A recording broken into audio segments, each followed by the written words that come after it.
Welcome to episode 70 of Daily Flip, and we're doing this in a live format today. The fun part about this, well, hopefully the fun part about this is that I've got two people actually right now on test drive, so hopefully that doesn't mean that I have to hop off here in a minute. My office manager is handling that, but we'll see how that goes. But actually, I'm doing this live video because I did another live video in the Facebook group, the Car Flip Facebook group, and I just assumed that I would be able to post that video into YouTube and just share it for both, but unfortunately, that did not work. And so I'm gonna make Anna uncomfortable because she tried to make me uncomfortable. She's waving. That's the person that keeps everything together here. She holds the office down. But we're going to walk in the back. This is part of what I showed in the Facebook group video.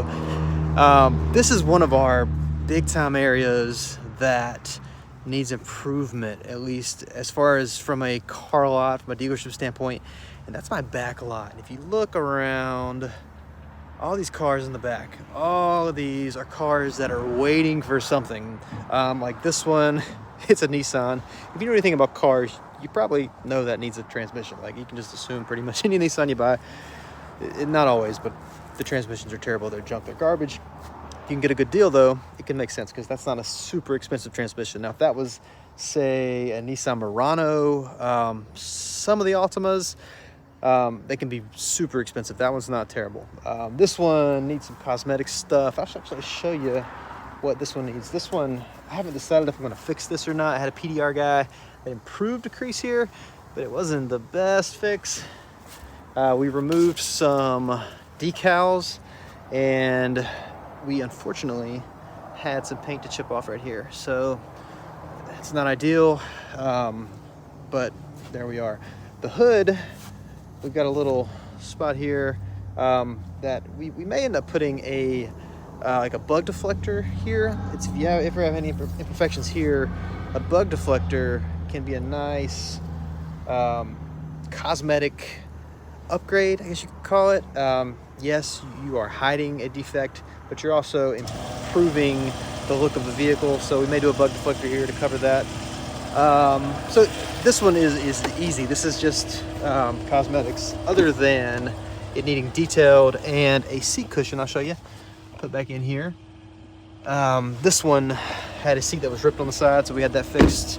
Actually, a video last week, if you watched it, had a stack of seats. This is one of those. Actually got them back this morning, so those are probably going to be installed tomorrow. This Hummer just has a few small odds and ends, just a lot of small odds and ends, so we've got to get that going. This one needs gone over. The suspension noise when you're going over bumps, you feel it in the steering wheel. Needs a front bumper, of course. This is one that just came in. We're doing the initial detail. Actually, I'll give you a look at this one. This is one that had a seat that we took out completely. It's over here. And then sometimes, if we don't have to, we will not take the full seat out because it is easier to move, or if it has to go to paint. If you have the base, I'm not above driving it, such as this. So this base had to be fixed. A piece on the back had to be fixed on the other seat.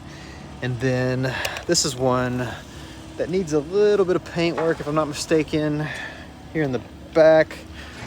Get this snugged up here, and then you can see there and here we'll have this painted. Hopefully we can get it blended to where it is not noticeable. Silver is not an easy color to paint, so sometimes you can have a contrast which we don't want. And then of course we're going to need some tail lights here. These are actually half full of water right now, so it's actually our detail man right here. This is Sean. Keeps everything going for us, keeps it nice and clean. We'll go probably go ahead and replace both of these since that's got some water in it too. If it was just one, we probably would fix this. Probably put some silicone, remove this, some silicone around it, dry it out, and then moving on the inside. This is probably going to be a good candidate for some dye. This being a Ford, Sim makes a product that does really well, and they actually match a lot of your more popular colors. This, I think, is a medium parchment, I think is the color.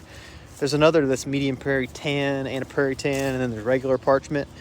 So I think it's one of those, either the parchment or the medium parchment. I think I've got some inside, so I'll give that a look. And then In the back, this is one I got on trade, needs big engine work. The Wrangler, we've got a weird noise. We thought it was front end, it wasn't front end. We thought it was transfer case, it wasn't transfer case. We thought it was drive shaft, it wasn't drive shaft. It's honestly been driving me crazy.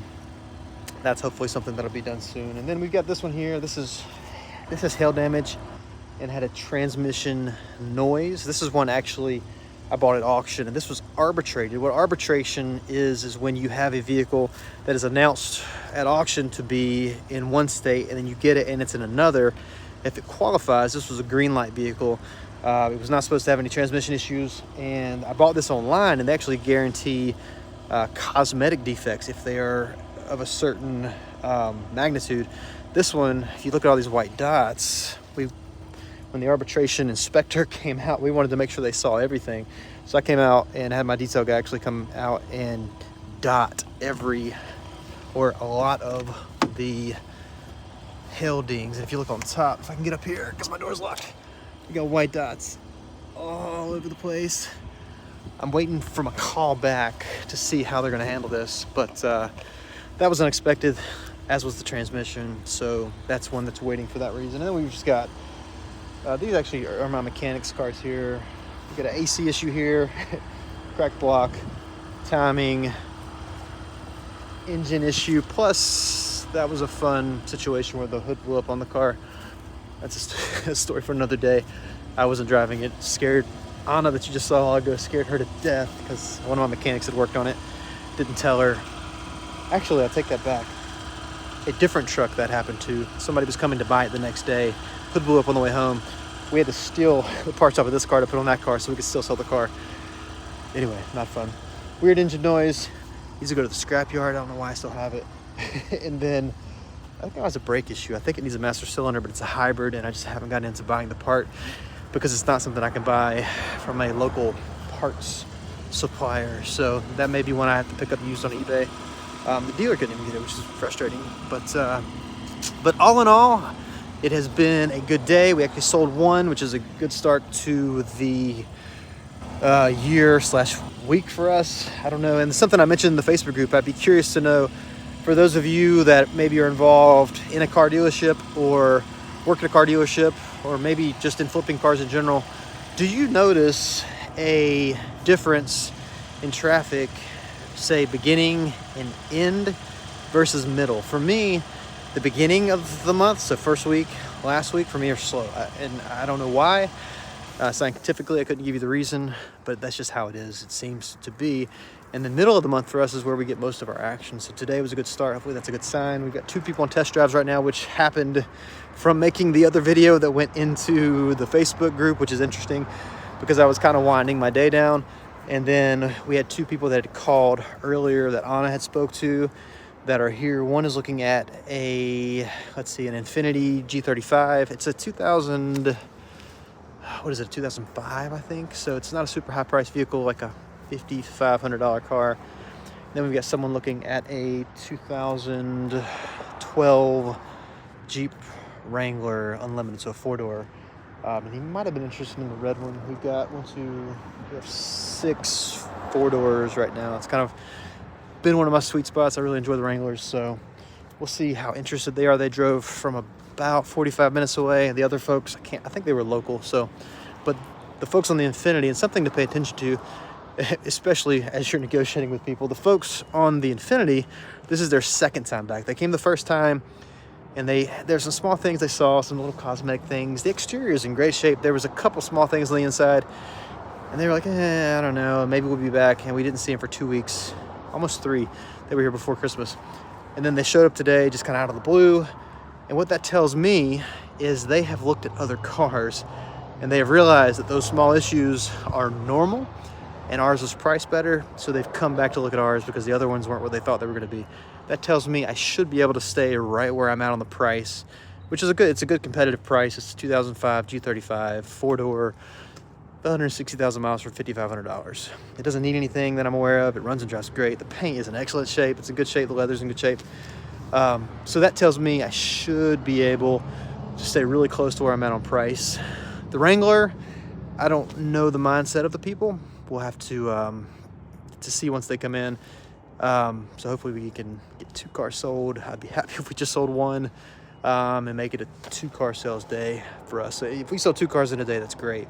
I like to sell 2 to 4 cars a week. Love to be closer to the 4. We make money when we sell 4 cars as opposed to just treading water when we sell 2. So all in all, it's been a good day. If you are not a member of the Car Flip Facebook group, I will do my best to put a link to that in this video when I have a chance here in a little bit. This video will post immediately once I finish the live, so I should be able to get back to that and put the link to the group once I get home here in a bit. But I'm gonna wrap things up, see how these car sales pan out, and if I'm even needed. Anna does a great job. She really doesn't need me at all for a car sale, but I had a little bit of I guess you could say rapport built with the dad of the guy on the G35, so I'll probably wait around for him just to see if they do need anything or have any questions, and then I'll probably get out of here for the day. So otherwise, I hope you guys have a great evening / afternoon, depending on what part of the country or world you're in, and I'll see you in the next video.